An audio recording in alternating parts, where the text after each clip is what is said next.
EAGLES, Eagles.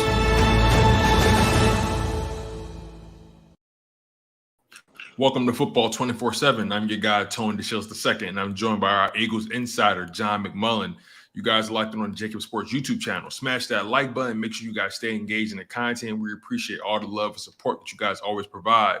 As you guys can see, John is not in his usual digs. We actually have John at the NovaCare complex covering a very eventful day for the Philadelphia Eagles. Today was the final roster cut day. Now, we all know Harry Roseman is a magician when it comes to maneuvering the cap, maneuvering the roster, even after the roster cut day. But John, please walk us through so far what has gone on today, man. It's been really a day, a good day for a lot of people, a bad day for others. But overall, how was this day for the Philadelphia Eagles by your estimation?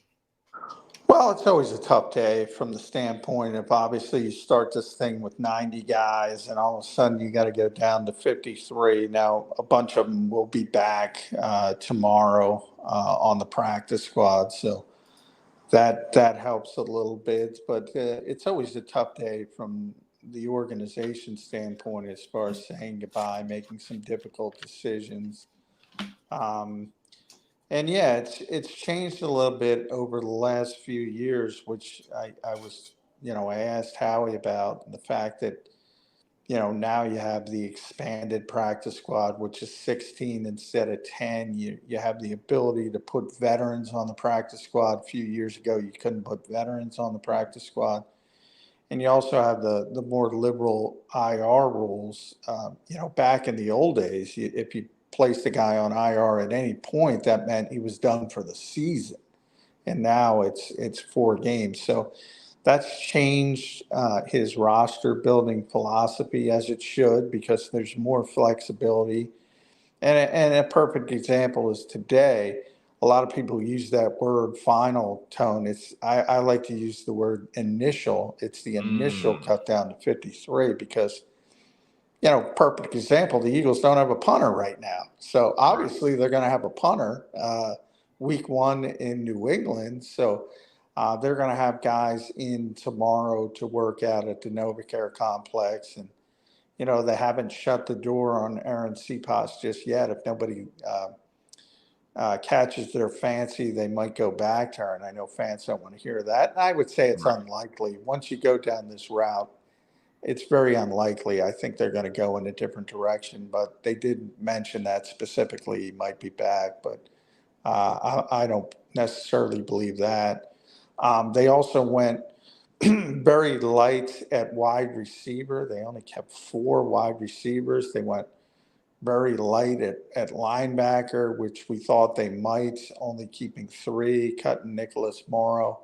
They kept 13 defensive front players. And I've been talking all summer, really since the spring, with Jody on Birds 365, how deep they were on the front. And even I didn't think they'd keep 13, but they kept 13 because they didn't want to cut any of them. And that's how good they are. But I don't know how tangible that can be moving forward. So I think you might see some movement there. And then they made the trade with Denver for another tight end, Albert. And I'm calling him Albert O until I learn how to pronounce his last name. Right. Big 6'5", 260-pound guy who can run, despite his size, regarded as more of a receiver. But I assumed when I heard they made that trade, I assumed they'd be waiving Grant Calcaterra, but they kept Grant. So they have 4 tight ends right now.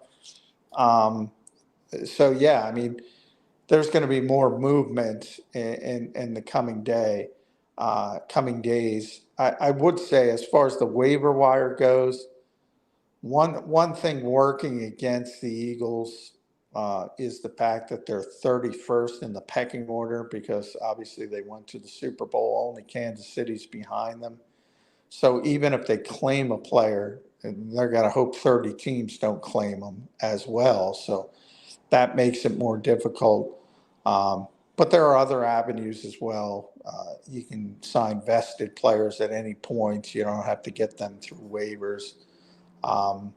Kayvon Wallace was released, which was a little bit of a surprise. Now, I've already heard that he's probably not going to be back.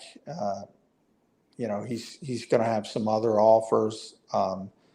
So that's a difficult loss. And one thing I've talked about when I looked at today, and I've been saying, I said it this morning, and I had no idea how bad it was going to be. But nobody in the NovaCare complex cares about poor Michael Clay. Nobody. I mean, they did. Think about it, Tone. They lost. I'm glad you went there because we're going to talk about that special teams today. Yeah. Now, this was a top 5 offense and a top 5 defense last year, obviously. One of the best teams in the NFL. Number 3 on offense, number 2 on defense. They were bottom 5 in special teams. Bottom 5. And obviously, it reared its ugly head at the worst time in the Super Bowl. Everybody knows, they talk about, you might want to talk about the blown coverages, the defense. But the play that tilted that game was special teams, and the poor punt by Siposs and the big return by Kadarius Toney, which set up Patrick Mahomes at the 5-yard line or whatever it was. That's the play that tilted the game. And usually the Eagles are a savvy organization and they learn. Man, I got to tell you, so 2 of their best special teams players, they lost to injury, which, that's not their fault. Sean Bradley, Zach McPherson both tore their Achilles. Right. They cut Kayvon Wallace, who's one of their better special teams player. And they cut Kyron Johnson, who's one of their better special teams players. And the 2 rookies that stood out in special teams, Mekhi Gardner, they did not keep, and Ben Van Sumeren, they did not keep. Now, the most likely, I would say, very likely, get both back on the practice squad. So, and you can elevate.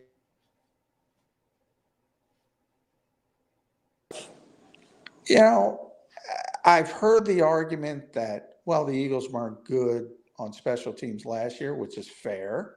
So you want to get better. But where's the better?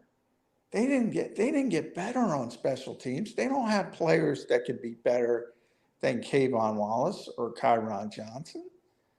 The 2 guys they did, they waived them as well, potentially at least. And so why do you think this is their approach? I mean, sorry to cut you off, John, but this isn't the first year they've been mediocre, well, below par. Let's put it that way, because mediocre is average, right? They've been below average on special teams.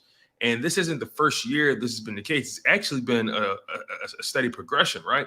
Why do you think Kyrie Roseman is approaching it this way, knowing that he's had so many losses like Sean Bradley and Zach McPherson, and then key guys from last year's special teams didn't even end up making the roster? Why do you think this is the method to his madness? I asked Howie that very question, and he said, "No, we're very focused on it and trying to give Michael Clay what he needs." But I just don't see the substance behind the words. If you look back at the history of this organization, really going back to Andy Reid and when John Harbaugh was his special teams coach, they always had 1 or 2 players that sort of led their resume with special teams, whether it was all the way back to Ike Reese, Chris Maragos, Brian Bremen more recently. When it went to Chip Kelly and Dave Phipp, they were still doing it. And then sort of at the end of the Doug Peterson regime, they stopped doing it. And I can't tell you why, because nobody will give me a straight answer, but that correlates with they haven't been as good on special teams. And I get it. It's like nobody cares about special teams. I get it. But then you care about special teams when something bad happens, and you shouldn't be surprised. Is it this hard? Is it this hard to build a quality special teams group? See, I've always been curious about how to build a special teams group, because I mean, I don't know. And you tell me if I'm wrong, right? I don't know if it's as easy to spot great special teams players versus bad special teams players as it is to spot someone who's great on offense, and great on defense. I feel like it's easier to spot the top end of your roster. The bottom half of your roster, you have to be a little bit more in tune with the nuance of the game. Is it really this difficult to really build a quality special teams, at least an above average one? Yeah, I don't think it is, because if you look at like Matthew Slater, who people have argued, they don't put special teams players in the Hall of Fame, but if they ever put one in, it might be Matthew Slater. Steve Tasker back in the day. Eagles fans know from Chris Maragos. Like, they watched Chris Maragos for years. Well, they figured out really quickly, all right, that's a good special teams player. I mean, it stands out just as much as a good receiver or a good running back. The problem is those guys typically don't do anything else well.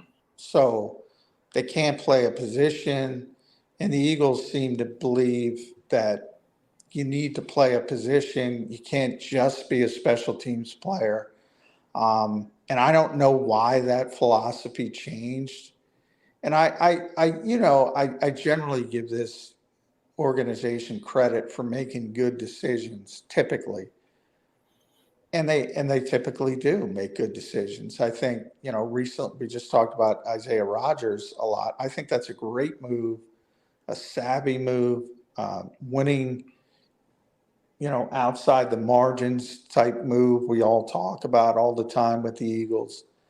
Won't get them till 2024, but don't have to deal with other teams who wake up and say, we need a cornerback. So I give them credit for stuff like that. And then I say, they just watched the Super Bowl. They were in just it. saw the Seapods play. And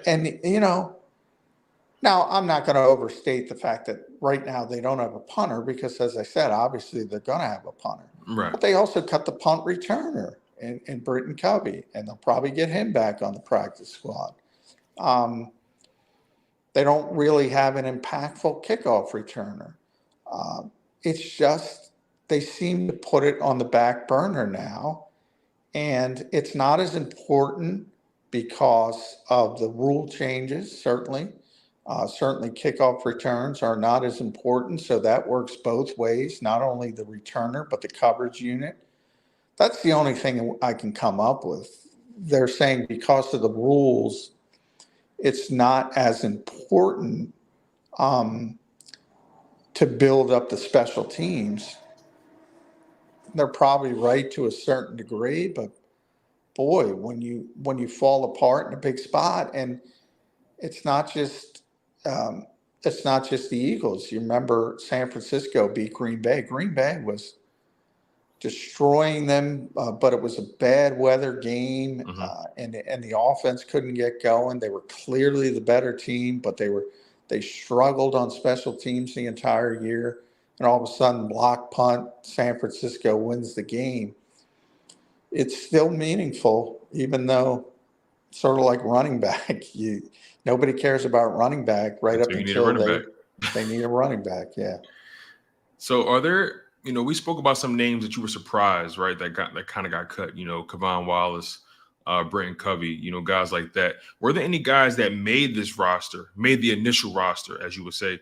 Were there any guys that made this roster that maybe was a head scratcher for you?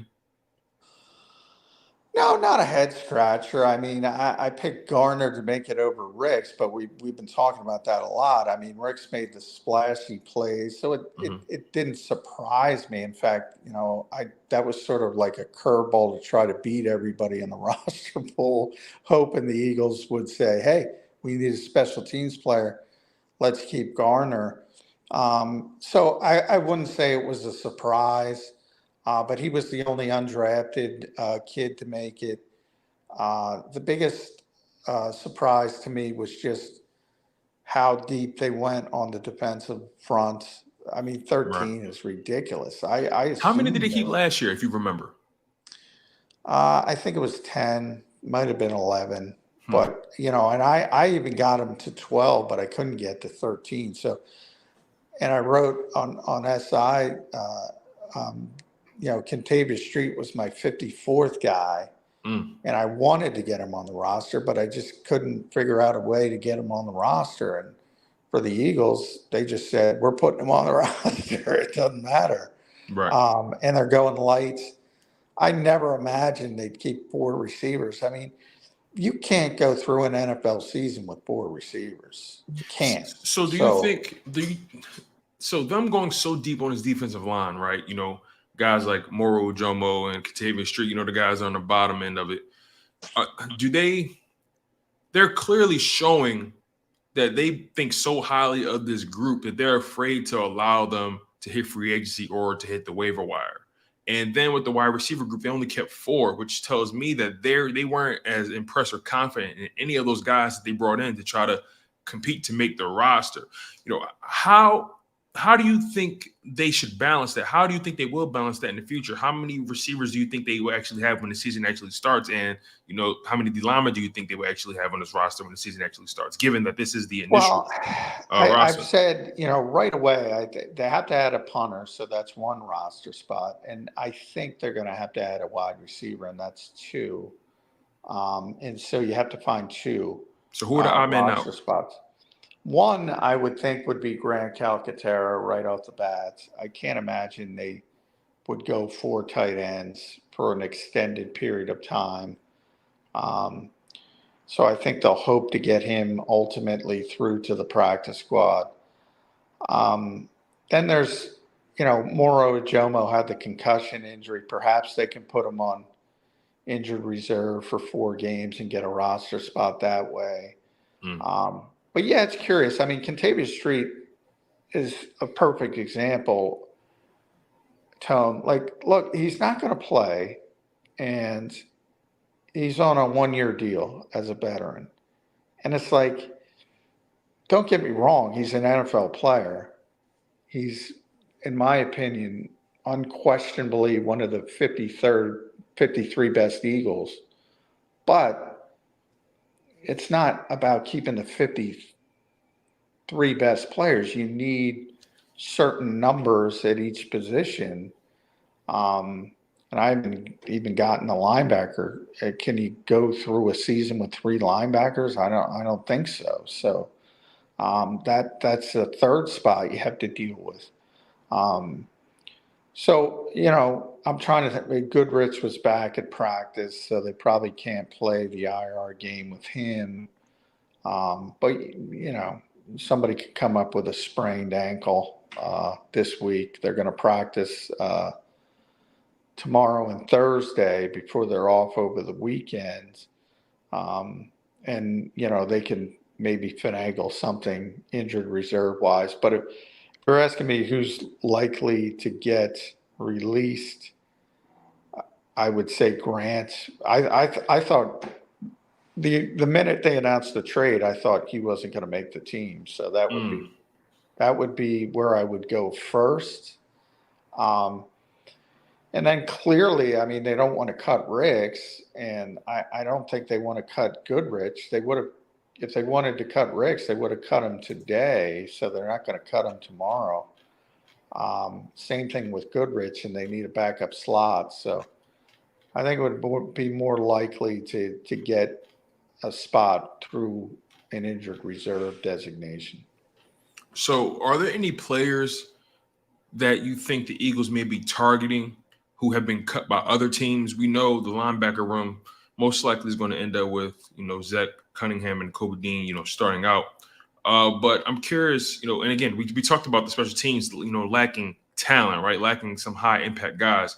Are there any guys that you think the Eagles could be targeting in free agency from other teams who've been cut to maybe round out that special teams group? Yeah, I mean, I haven't, you know, I've been immersed in Eagles cuts, so I haven't really seen other teams' cuts other than the ones that have gone to my email. So, you know, I'm very early in the process, you know, just spending time down here trying to figure out the Eagles cuts. So haven't been able to look at other teams fully right now, but certainly, yeah, I mean, they need special teams players. And generally, where do you get them? They're generally, your best special teams players are backup linebackers, backup receivers, or backup defensive backs.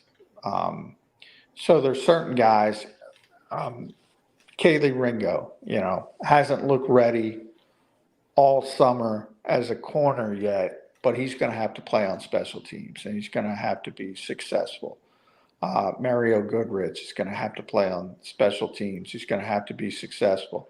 Christian Ellis is going to have to continue to be the best special teams player on this team, but they don't have another linebacker to help them, which they had last year with Sean Bradley until he got hurt. That fifth receiver generally has to help on special teams, whether it's a punt returner or whether it's a coverage guy. Josh Jobe is going to have to help on special teams. So they need to add numbers at wide receiver, and I guarantee they had a fifth wide receiver at some point pretty quickly. And linebacker, I mean, look, TJ Edwards and Kaiser White played 20 games last season.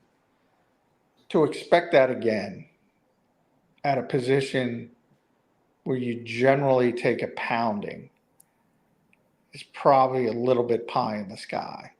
So to get through a season with three linebackers, I don't think that's feasible.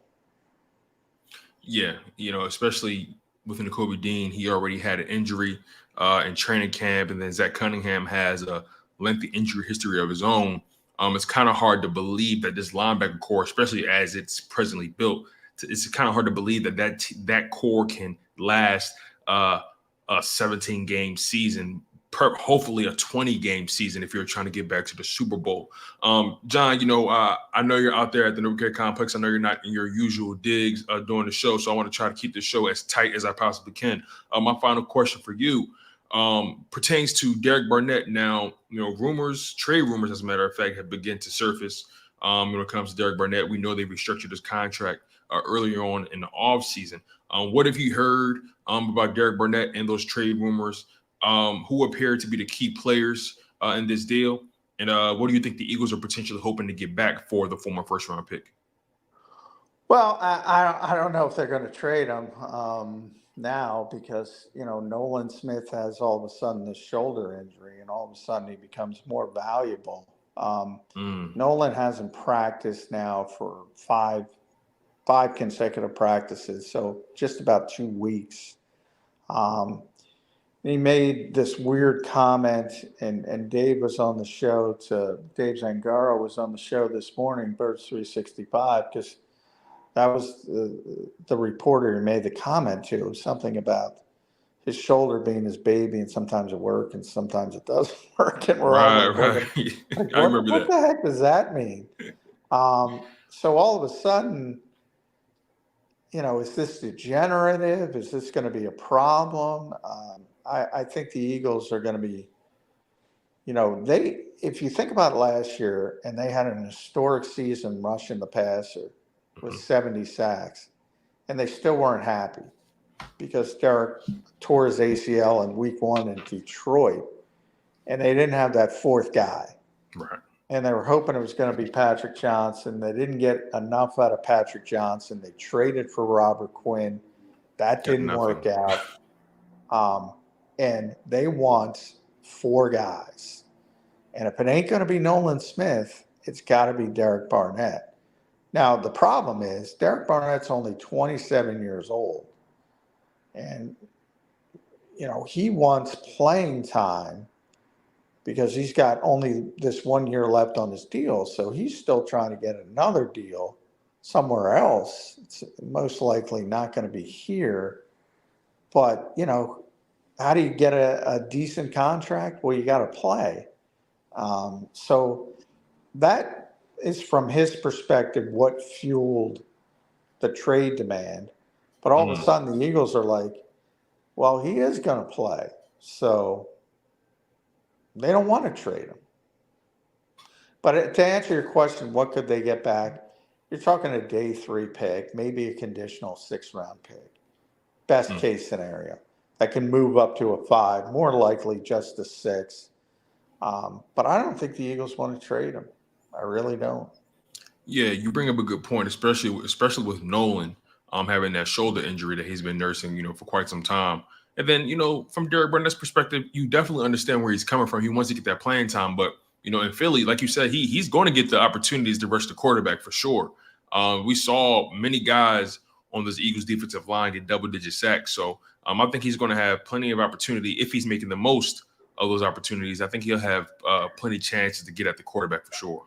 And also, I didn't bring up Hassan Reddick is going to play, but remember, he's coming back from thumb surgery, and he's going to have to play with some kind of protective device, and he doesn't even know what that's going to be yet because they're still working through some things. So Hassan Reddick is working through some injury stuff as well. So all of a sudden, you start seeing the insurance policy become a little bit more valuable from the Eagles standpoint. If everybody was healthy, Derek wasn't going to play very much at all. But all of a sudden, you already got two guys. You got one guy who's injured and another guy who's banged up. Things can go in a negative direction pretty quickly. Absolutely. And then you couple that with the questions at linebacker and safety. If you're not able to get to the quarterback, you're going to be putting a lot of stress on veterans like Darius Slay and James Bradbury, and then more pressure on more pressure on a very inexperienced safety group in totality. When you think about Reed Blankenship back there and Sidney Brown, but I think you and I are both on the same page at this point. It's likely Terrell Edmonds will probably be that guy. Yeah, I might be leaning towards Justin Evans, but interesting. But it might be it be either or Terrell Edmonds or Justin Evans, and they're both veteran players, but they're new here. Right. Just from the standpoint of it's more about the scheme, and they generally want coverage safeties, and that would be Justin Evans' strength more than Terrell Edmonds. So, but they've been so uncertain at the safety position opposite Reed. It wouldn't surprise me if it's Terrell, if it's Evans or Sidney. Wouldn't surprise me at all if it's any of the three. And that's not a good thing because that means there's uncertainty. We know Reed Blankenship is the starter because we know he's taken every first team rep. And that's a good thing when you're certain about a player. All we've seen at that other position is uncertainty. Yeah, absolutely. You guys heard it here first, man. That's John McMullen on location at the NovaCare Complex, giving you all the inside scoops when it comes to your Philadelphia Eagles on the initial cut day for the Philadelphia Eagles. More moves to come. So many moves that have left have been made and revealed, but best believe this is going to be a really interesting offseason. And we know Harry Roseman is very prone to making a lot of moves around that August 30th date. So I'm looking forward to that. John, anything you're working on, anything that's coming up for you on SI.com, JAKIBsports.com, and can you keep us abreast on what's coming up for the Philadelphia Eagles schedule-wise? Yeah, I am going to write about seemingly leaving poor Michael Clay out to dry. And we'll see how that shakes out after the next couple days. As far as the Eagles, they are back on the practice field tomorrow at 3 o'clock. It's a little bit later, and they're actually going to practice at Lincoln Financial Field. Okay. It's a little bit later than usual because tomorrow you can start building your practice squad at 1 o'clock. So they want to get as many guys on the practice squad back so they can have them at practice. And waivers, you have start at 12 o'clock tomorrow. So, again, the waiver wire, the Eagles are up against it because they're 31st. But, yeah, there's always a chance they can claim somebody and nobody else wants them. And I would think it would be, as I said, receiver potentially or linebacker would be most likely. There you have it, you guys. Make sure you smash that like button. Make sure you guys continue to stay engaged on JAKIB Sports. As you guys already know, tomorrow we have a full slate of content ready for you guys. At 8 a.m. Eastern time, you have Burge 365 with Jody Mack and John McMullen. At 12 p.m. Eastern time, you have Sports Take with Derek Gunn and Rob Ellis. And then at 3 p.m. Eastern time, you have the National Football Show with Dan Cilio. Make sure you guys always stay locked in on JAKIB Sports, providing you the best and most how can I put this? The most captivating sports talk in the market right now. Make sure you guys stay locked in on that as well. This has been Football 24/7 on JAKIB Sports. I'm your guy, Tony DeShields II. He's John McMullen, our Eagles insider. Take care, you guys, and we'll see you next time.